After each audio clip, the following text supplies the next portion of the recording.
Hello. सो हम लोग अभी पढ़ रहे थे measurement of self inductance. So measurement of self inductance का 4 मेथड हम लोग अभी तक डिस्कस कर चुके हैं। Maxwell's inductance bridge, Maxwell's inductance capacitance bridge, then Hay bridge, and fourth one is the Anderson bridge. Okay, so Maxwell's inductance bridge, first method था Maxwell's inductance bridge. So in Maxwell's inductance bridge, please recall it. We have measured unknown self inductance with with in terms of variable inductance. Yes or no? Yes, sir. So what is the problem in the measurement? Due to two inductance, there is a chance of mutual inductance, creation of mutual inductance between the two self inductors. So the mutual inductance create error in the measurement of self inductance, क्योंकि वहां पर दो inductor है। सो दो inductor का जो flux होगा वो एक दूसरे को लिंक करेगा और वहां पर एक म्यूचुअल इंडक्टेंस क्रिएट करेगा एम, जिसके कारण जो तुम्हारा सेल्फ इंडक्टेंस का जो वैल्यू आएगा वो डिफर कर सकता है। So now we have to move on the second method, that is Maxwell's inductance bridge. So now the variable inductor in Maxwell's inductance capacitance bridge, variable inductor is replaced by variable capacitor. Yes or no? Yes or no? Yes, sir. And self inductance is measured in terms of variable resistance C4. Okay, so but Maxwell's inductance capacitance bridge is only useful for the measurement of a low quality factor inductor. Any doubt? So we have moved on the third method, that is Hay bridge. And Hay bridge, we have measured self inductance. We have measured unknown self inductance in terms of standard capacitor. Okay, any problem? So but Hay bridge is used for the measurement of self inductance having quality factor more than 10. Okay, so now we have move on the Anderson bridge, because there is a Anderson bridge is a modification of Maxwell's inductance capacitance bridge. In Maxwell's inductance capacitance bridge, there is a variable capacitor and it is costly. Yes or no? So in Anderson bridge, variable capacitor is replaced by standard constant capacitor with variable resistance. Yes or no? And it is used for a wide range of quality factor by varying, because there is a two variable resistance, small r1 and capital R1. By varying small r1 and small r1 and r, so by varying r and small r1, you can vary the quality factor of the you can measure a variable quality factor self inductance. Any doubt? So No, sir. so in GATE examination, the most common type of question are, so first one, you have to identify the breeze, because जब तुम्हारे पास बहुत सारा subject पढ़, suppose that means जब तुम gate exam दोगे in the 4th year और 3rd year, सो उस समय मेजरमेंट तुम्हारे लिए पुराना हो जाएगा। तो उस समय तुमको एक सिंपल ब्रिज डायग्राम दे देगा, बोलेगा ये सर्किट डायग्राम किस ब्रिज का है, वहां पे ऑप्शन दिया हुआ है। सो अभी हम तुमको एक फॉर्मूला या एक रिकॉल करने का तरीका बताते हैं। सेल्फ इंडक्टेंस मेजर करने के लिए हमारे पास 4 ब्रिज अभी तक डिस्कस किए। Maxwell's inductance bridge, Maxwell's inductance capacitance bridge, Hay bridge and Anderson bridge. Yes or no? Okay, so in Maxwell's inductance bridge, we have measured self-inductance in terms of variable inductor. Yes or no? Yes, sir. That means जिस bridge में variable resistance रहेगा is called Maxwell's inductance bridge. Any doubt? Yes, sir. Next, Maxwell inductance capacitance bridge. वहां पे हमारे पास variable क्या था?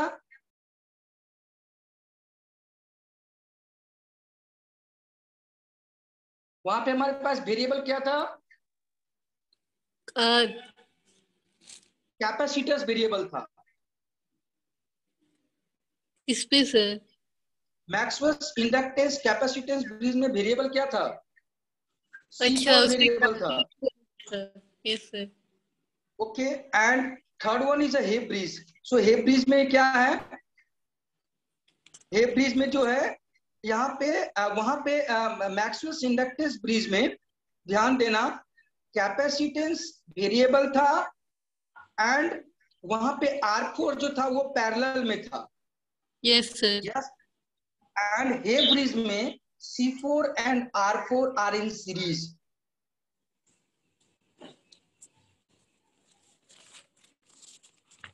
Yes or no? Yes, sir.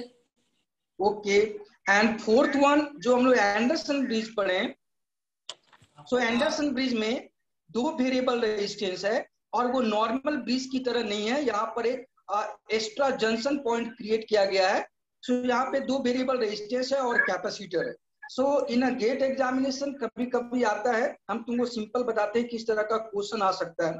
First तुम्हारे पास आएगा, for a measurement of low quality factor, which type of bridge is used? Low quality factor self inductance measure करने के लिए कौन सा ब्रिज यूज करते हैं? Maxwell capacitance inductance bridge. So simple Maxwell तुम्हारा ऑप्शन होगा, Maxwell inductance capacitance bridge.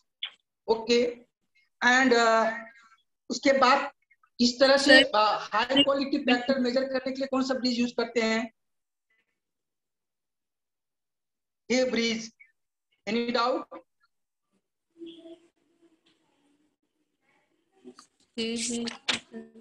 Hello. Yes sir. Okay, दूसरा टाइप का क्वेश्चन आता है कि एक ब्रिज का डायग्राम दे देगा, उसको बोलेगा कि ये कौन सा ब्रिज है? Maxwell's inductance bridge, Maxwell's inductance capacitance bridge. Okay, okay, any doubt? No sir. Okay, sir अब तुम्हारे सर. हेलो. हाँ ये सर, एक क्वेश्चन है ना कि हम लोग जो ये इंडक्टेंस वाला का मेजर करने के लिए सारा का डायग्राम ना ये एक जैसा है. आई मीन जो R1 रेसिस्टेंस इंडक्टेंस जो हमें एक साइड सब जगह दिए है ना sir. Yes yes.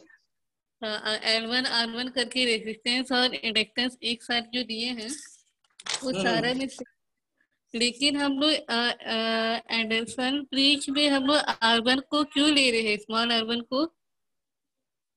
Small R1 को ब्रिज को बैलेंस करने के लिए, ब्रिज बैलेंस करेगा तभी तो हमारा वो एक्सप्रेशन आएगा. और दूसरा बात है कि यहाँ पे दो वेरिएबल रेजिस्टेंस है. यहाँ पे ध्यान दो, जो क्वालिटी फैक्टर है, hello, quality factor equal to क्या होता है? Yes, hello. Quality factor equal to क्या होता है? क्वालिटी फैक्टर इक्वल टू होता है omega L1 by R1. Yes और नो?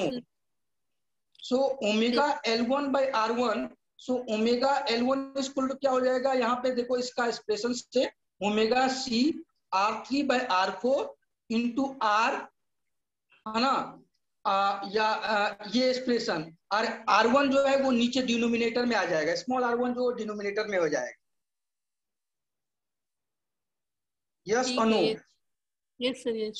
सो सपोज हमारे पास लो क्वालिटी फैक्टर का कॉइल है, तो उस समय हम किसको वेरी करेंगे तो हमारा ब्रिज बैलेंस हो जाएगा? R1 को वेरी करेंगे. Small or low quality factor है, दैट मीन्स हमारे पास यहाँ पर दो वेरिएबल रेजिस्टेंस है ना, small R1 and R।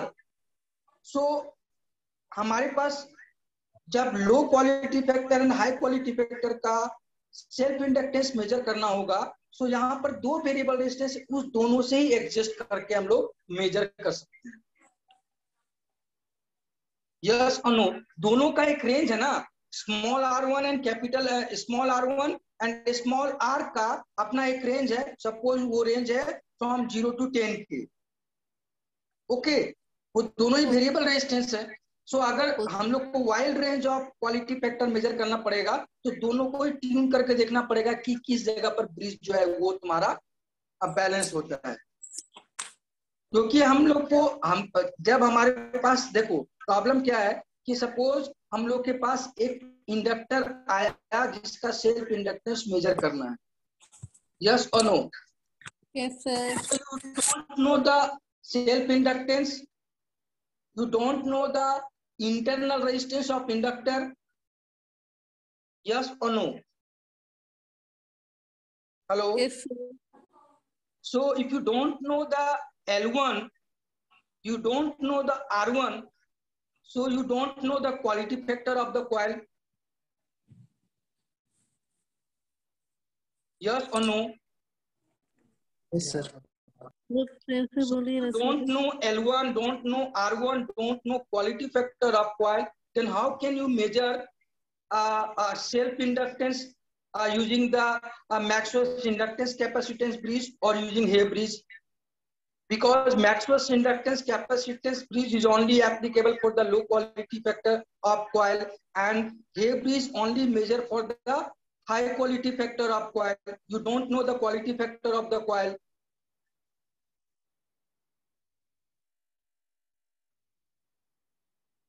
So you don't know the quality factor of coil. So the best option you have to measure using the Anderson bridge, because in Anderson bridge you can measure a wide range of quality factor of coil. That means inductor having a wide range of quality factor. Is it okay?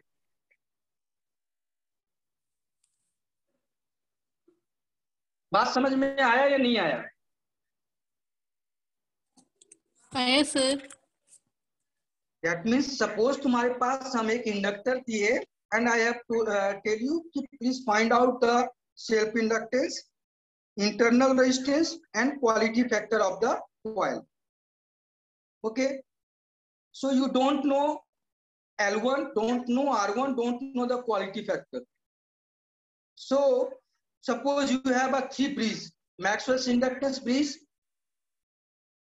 sorry, Maxwell's inductance capacitance bridge, Hay bridge and Anderson bridge. So कौन सा bridge use करोगे?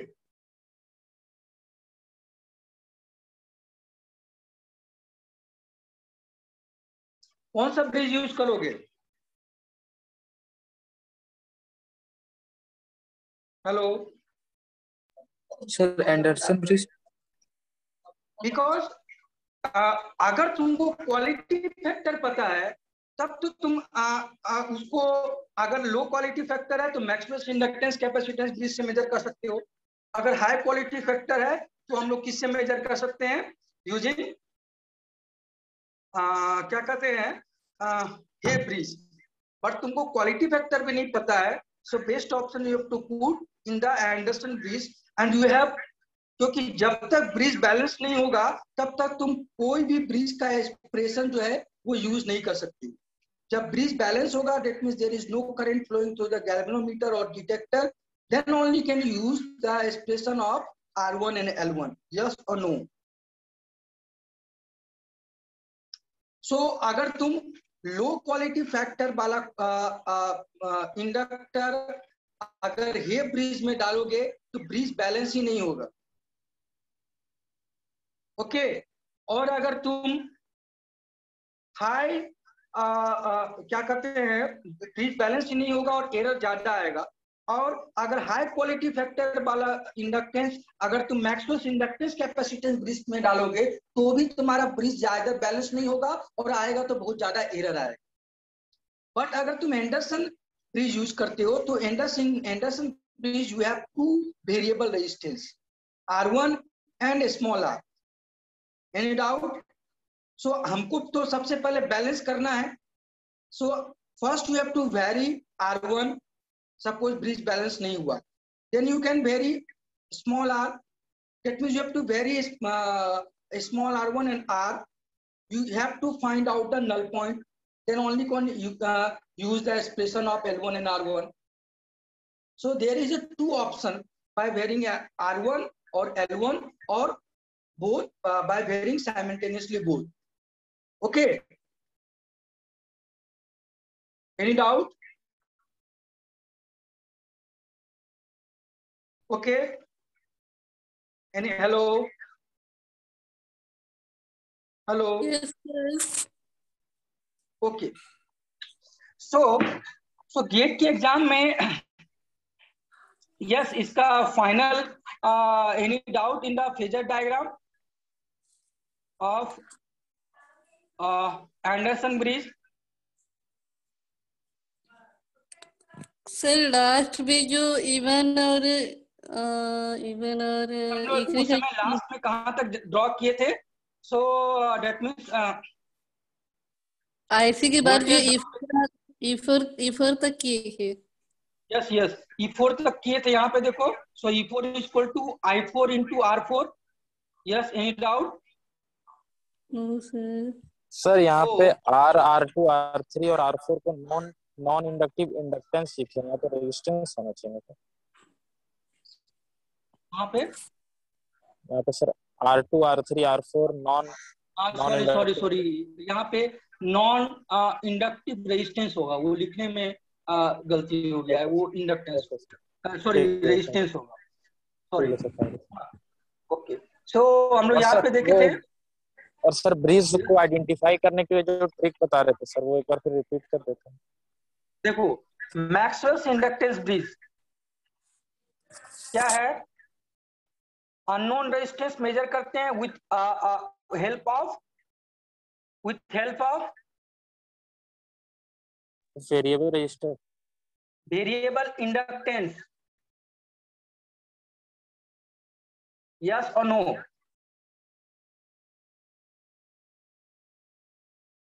Hello.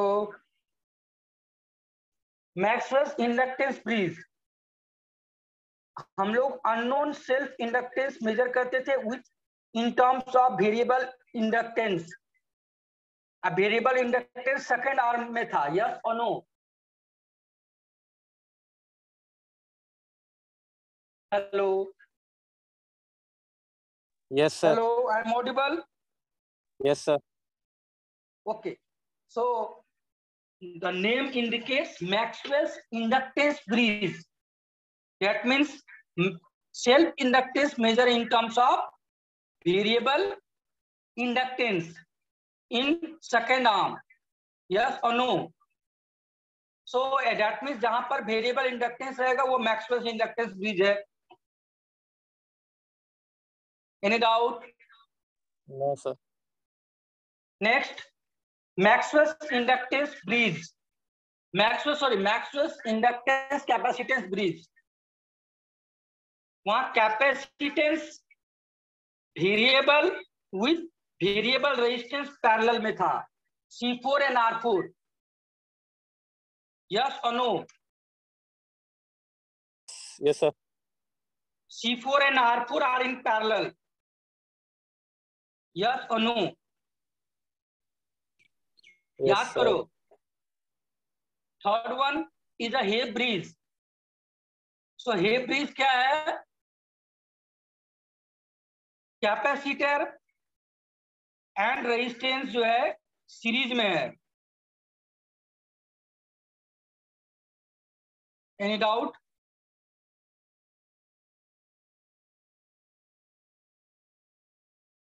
No sir. And in Anderson bridge, variable capacitor is replaced by standard constant capacitor in series with the variable resistance. Any doubt?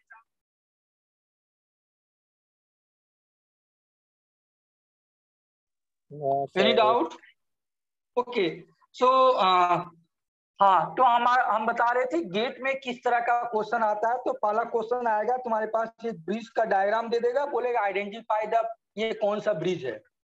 Okay, दूसरा तरह का question आता है, simple question आता है कभी कभी कि यूजिंग एंडरसन ब्रिज हम लोग क्या मेजर करते हैं, self inductance, mutual inductance, capacitor और रेजिस्टेंस। एंडरसन ब्रिज से क्या मेजर करते हैं, बोलो। Self induction, self inductance. तो सिंपल क्वेश्चन रहेगा। समटाइम्स क्या रहता है कि तुमको एक स्टैंडर्ड ब्रिज दिया हुआ रहेगा। ओके, सो हमारा जब ब्रिज का टॉपिक कंप्लीट हो जाएगा तो I will discuss the 20 years questions based on the breeze, based on the breeze based on the question bank, GATE question bank. Okay, so जब ब्रिज खत्म हो जाएगा तो हम लोग देखेंगे कि कौन किस तरह का क्वेश्चन ब्रिज पर बेस्ड हमारा क्वेश्चन एग्जाम में आया हुआ है, वो हम लोग 1 by 1 सॉल्व करेंगे। बट प्रॉब्लम है कि गेट का क्वेश्चन बैंक जो है वो कॉलेज में है, तो जब कॉलेज खुलेगा तो हम उसका प्रॉब्लम तुम लोग को सॉल्व करवा देंगे। Any doubt? ओके, तो कभी कभी क्या रहता है कि कोई भी ब्रिज दे देगा, सो ब्रिज देने के बाद तुमको वहां पर एक्सप्रेशन लिखने के लिए आता है, और वो एक्सप्रेशन जो है वो ऑप्शन में रहेगा। Okay, any doubt? तो पहला देखो, जब हम लोग याद करो, हम लोग एक general expression of AC bridge बताए थे। तो हमेशा याद रखना कि Z1 into Z4 equal to Z1 into Z4 equal to, hello, general expression of AC bridge at balance condition Z1 into Z4 equal to Z2 into Z3, Z2 into Z3। ये हमेशा expression याद रखना।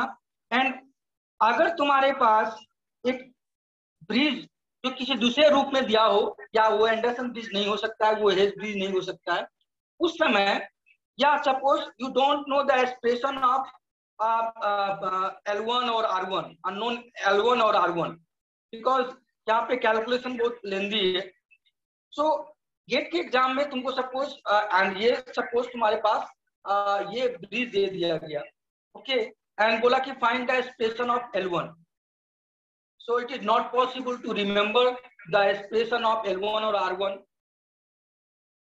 ये expression याद करने का option नहीं है। इफ यू तुम याद कर लेते हो then very good, otherwise you can derive the expression using the expression, using the formula Z1 into Z4 is equal to Z2 into Z3, and always try to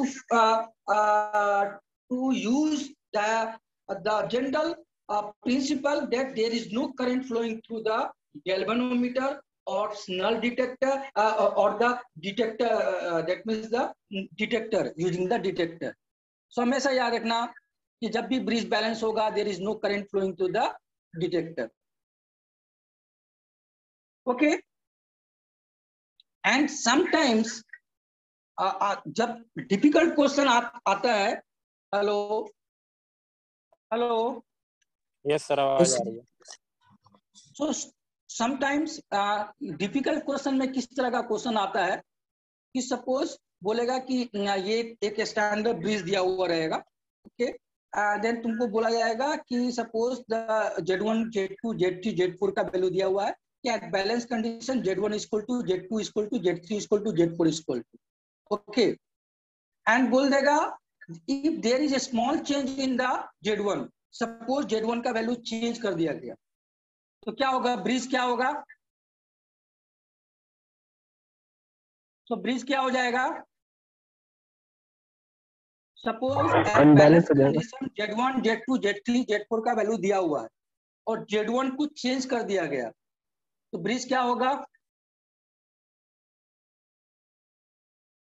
hello, bridge unbalance हो जाएगा,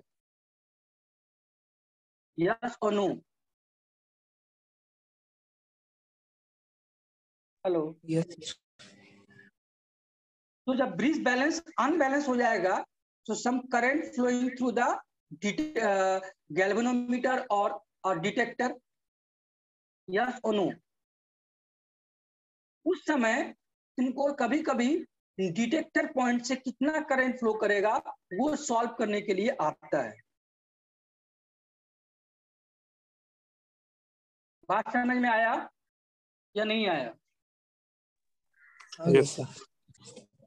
suppose ये bridge balance है, so there is no current flowing through the detector, and suppose Z1 is equal to 2 plus 3J, Z2 is equal to 3 plus 4J, Z3 is equal to 4 plus 5J, and Z4 is equal to 6 plus 7J, for example.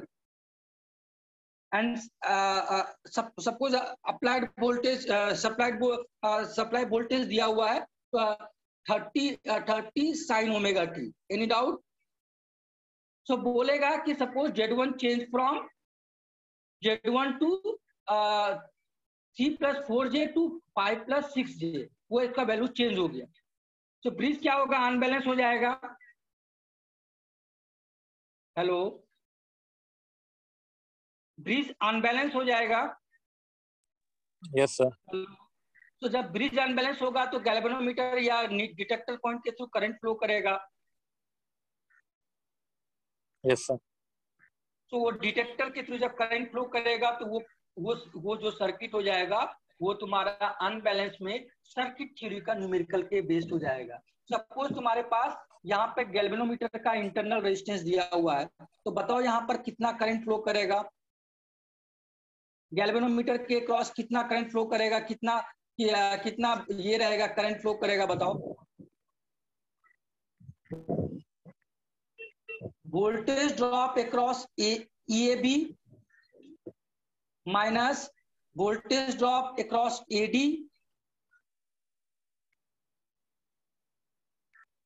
yes or no divided by impedance of galvanometer.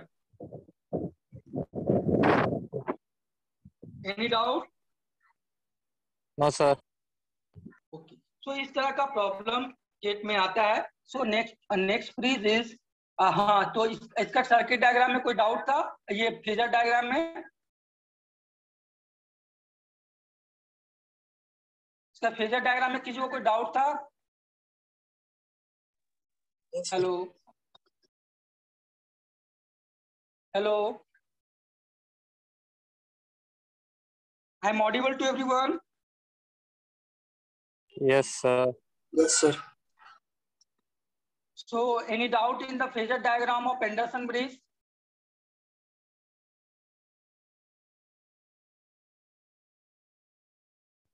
No, sir.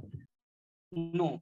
Then I will proceed for the next bridge is called Ohm bridge. Okay, so Ohm bridge is also used for the measurement of self inductance, and also Ohm bridge is used for the measurement of incremental self inductance. Okay, so incremental self inductance. So again, the Ohm bridge is the modification. Ohm bridge may be used for the inductance in terms of capacitance. So यहाँ पे देखो, there is a one. Suppose L1 is the unknown inductance and R1 is the resistance of unknown inductance. R2 is a variable non-inductive resistance. R3 is a fixed non-inductive resistance. C2 is a variable resistance and C4 is the fixed standard capacitance. Any doubt? Circuit diagram देखो, यहाँ पे तुम्हारा in first branch there is only unknown inductance, and in the second branch there is a non-inductive standard fixed resistance, and in the third second branch there is a variable resistance. It's connected in series with the variable capacitor. In the fourth one there is a fixed capacitor. Now at the balance condition, Z1 is equal to R1 plus J omega L1 and Z2 is equal to R2 plus J omega C2, and Z3 is equal to R3, and Z4 is equal to 1 by j omega C4. Any doubt? Any doubt? No, no, sir. Okay. And at the balance condition, Z1 into Z4 is equal to Z2 into Z3. So Z1 is equal to R1 plus j omega L1, and Z4 is equal to 1 by j omega C4 is for R3 into R2 plus 1 by j omega C2. Now, if you solve the expression, and if you create the real part and imaginary part, then it becomes R1 by C4 is equal to R3 by C2, and L1 by C4 is equal to R2 into C4. That means unknown self-inductance is equal to R2, R3, C4, and unknown resistance, internal resistance of self-inductance R1 is equal to C4 by C2 into R3. Again, the quality factor is equal to omega L1 by R1. That is, quality factor is equal to omega into C2 into R2. Okay. So if you discuss the phasor diagram, so first we have to draw the reference line of I1. So obviously the I1 and R1 in phase with the I1. So, and I1 into R1 plus j into omega L1, that is equal to E1. Okay, that is equal to E1, and you know at the balance condition E1 is equal to E2, that is E1 is equal to E2, and you know at a balance condition I1 is equal to I3, then you can say that E3 in phase with the I1, that is E3 is equal to I1 into R3, and that is equal to E3 is equal to E4, that is equal to I2 by omega C. Then you can say that I2 is leading by 90 degree with I1. Any doubt? So that is I1, and again I1 into j omega C plus plus I2 into R2. I2 into R2 is equal to E2. Now E1 plus E3 is equal to total applied voltage E. Any doubt? Phasor diagram में? Any doubt?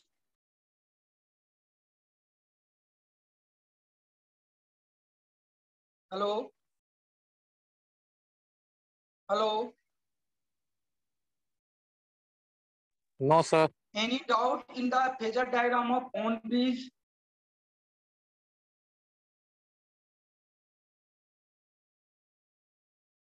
Sir I2 90 degree lead कैसे कर रहा है? कौन सा I2? Yes, sir. E3 is equal to E4 होगा, yes or no? Yes, sir. So E3 and E4 in phase with the I1. Yes, sir. So जब तक और E3 E4 is equal to क्या होगा? I2 into 1 by j omega C.